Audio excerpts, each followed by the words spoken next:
Hello friends, welcome back to In It All Is Art. Today's video is a DIY of gilding some pomegranates and white berries. The white berries are from Home Goods and the pomegranates are from World Market. The gilding supplies are from Michael's.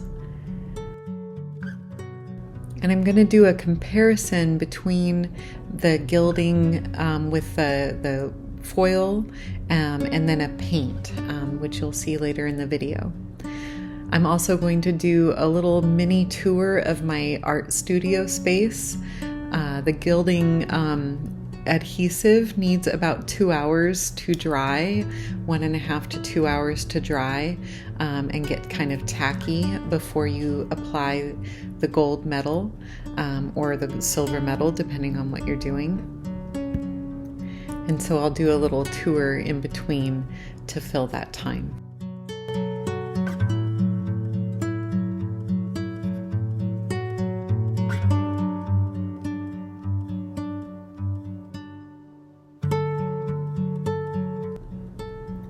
The pomegranate picks are going to be part of the woodland theme tree for this year, and the white berries, which are going to have some silver on there, are either going to be part of my Lothlórien tree or part of the glass tree. I haven't quite decided yet.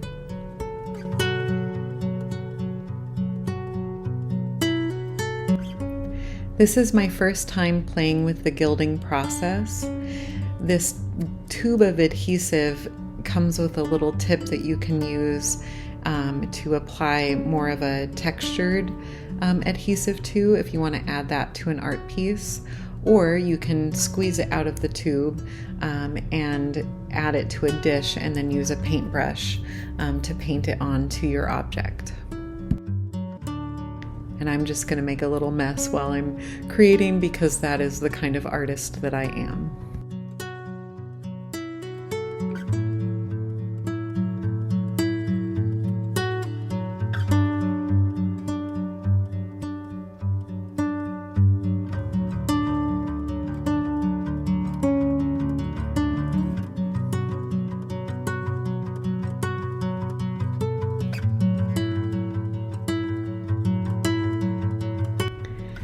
I'm sure there are a lot of different ways to do this. I found the way I wanted to have the gold show up is really around the sides and then that tip of that beautiful little star shape. And then I wanted the red of the pomegranate to stand out and just be accented by the gold.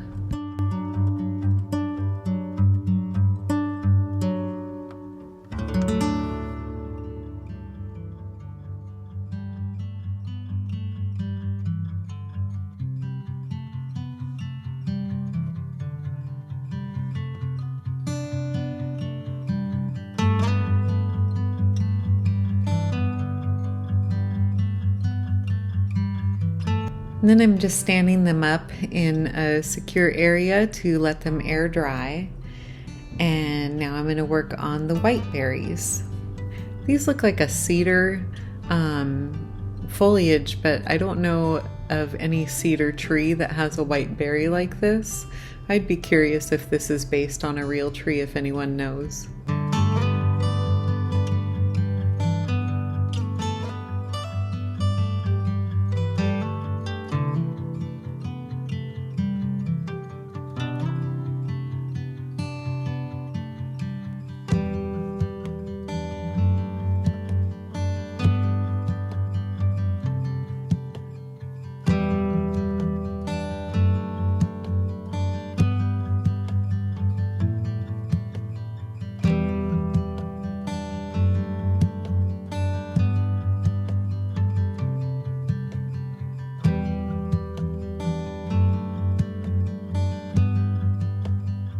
And so these need to dry for about 2 hours, and I'm going to do a little gardening and a little painting in between.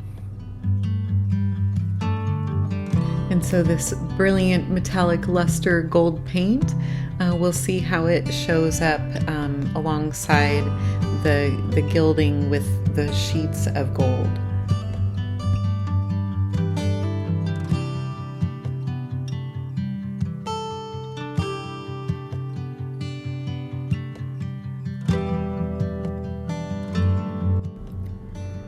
If you are interested in seeing the 2024 versions of these trees, or at least the woodland one, I wasn't able to post the Lothlórien one because my learning curve with recording had created all vertical footage for that tree. So unfortunately that one didn't get posted, but I will link the trees from 2024 that were able to be posted at the end of this video.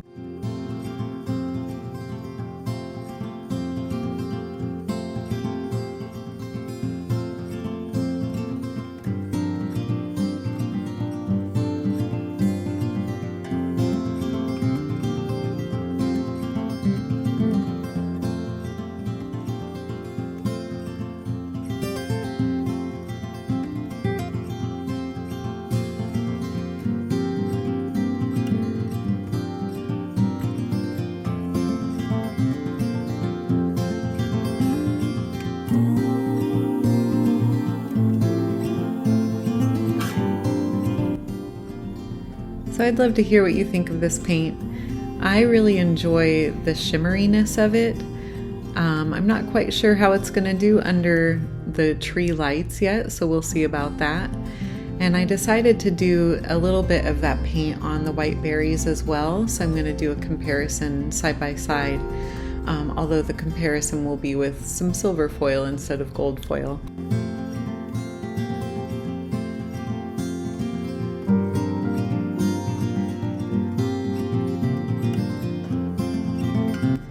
So while we're waiting for those things to dry and get tacky, I will share a little tour of my art space. This is a mosaic that I created on a headboard and painted with chalk paint. A lot of fun. Highly recommend if you play with mosaics to do something like that. You'll see later the lights that I installed underneath. That's above my desk.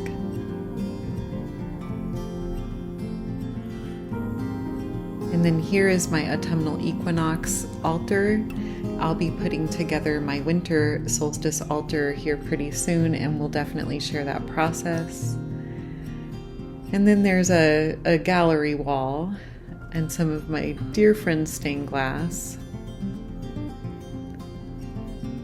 And I had a lot of fun putting together this gallery wall. I went around to different thrift stores and antique stores and collected a whole bunch of things to create this theme.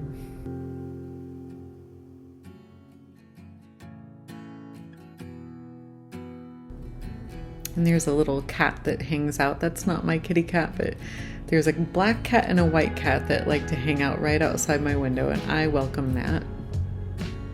And here's the altar all lit up.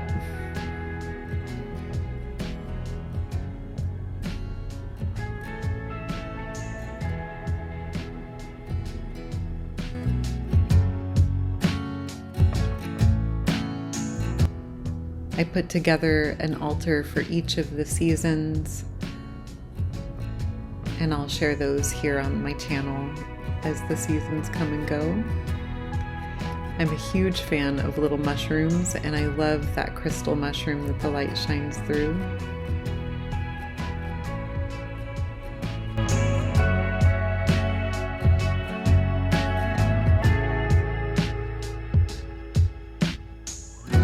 And here's the light that's underneath.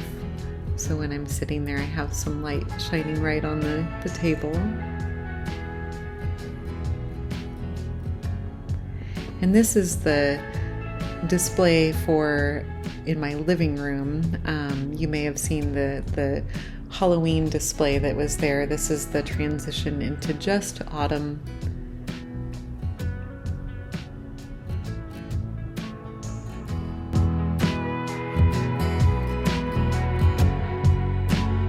And now we're back to the process.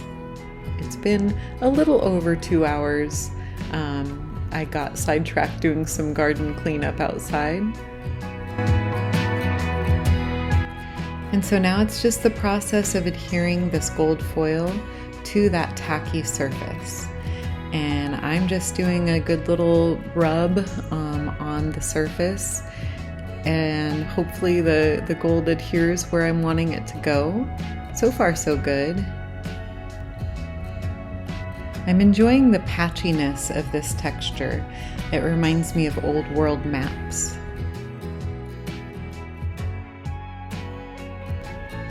And I especially love how it highlights that star shape at the end of the pomegranate.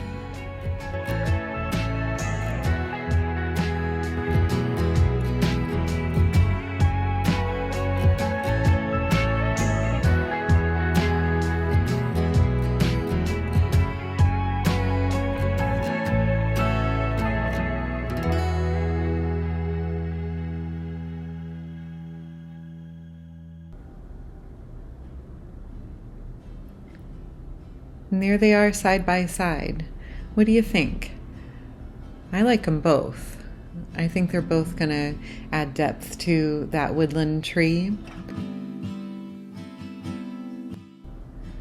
I'm the kind of artist that likes to have a variety of media to work with, and so when I'm decorating that tree, having these different textures I think will be really fun to play with, and I'm excited to see how it looks.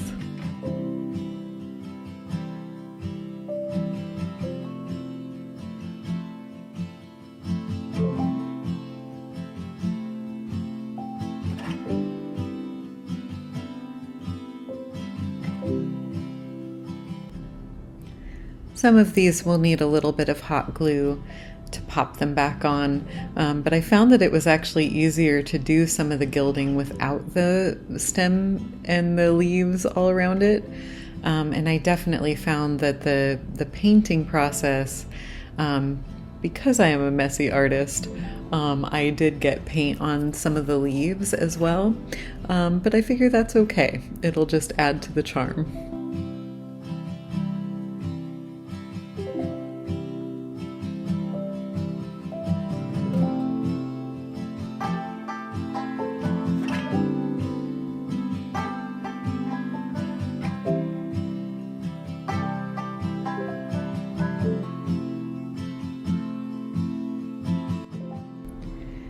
And so now I'm going to play with the silver foil, and I really, it took me a little minute to figure out which direction these foils go.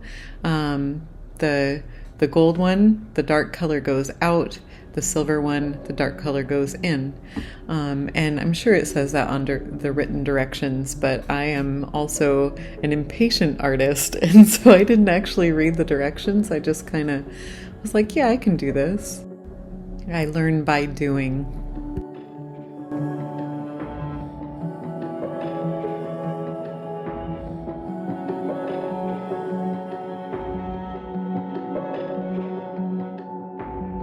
I'm enjoying the elegance of this silver gilding against the white berry, kind of creamy white berry, and that beautiful cedar foliage.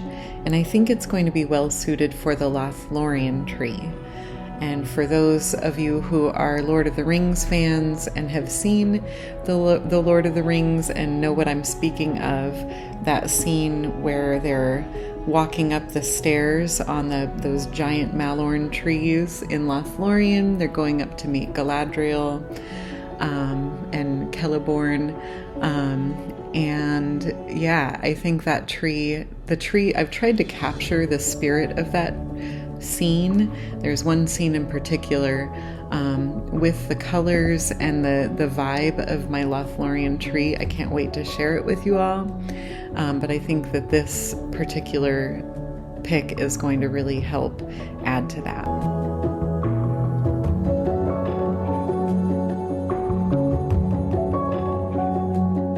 And so I decided to come in behind that silver with a little bit of the gold and just burnish it a little bit.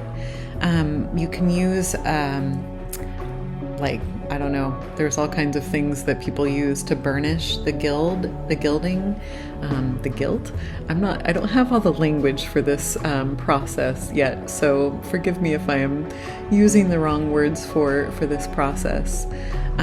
But I think that the gold added a little bit of warmth to the sheen that I was looking for. And then I'm just gonna come in again with a little more of that glue because there were some areas on the pomegranates that I didn't quite get as much gilding as I was wanting. And then I also wanted to add some of that gilding to the warm sheen of the paint, just to see how that looked. So we've got probably 3 or 4 different versions of this process happening.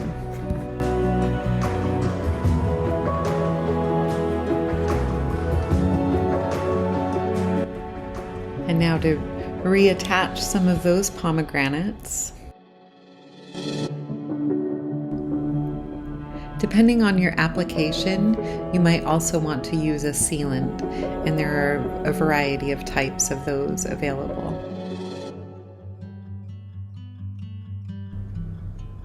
And here's a side-by-side, that paint versus the leaf.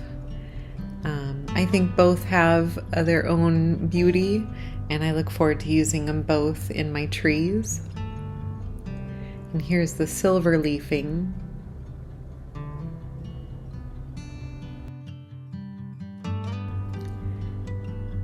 Thank you so much for watching this video, and I look forward to seeing you in the next one.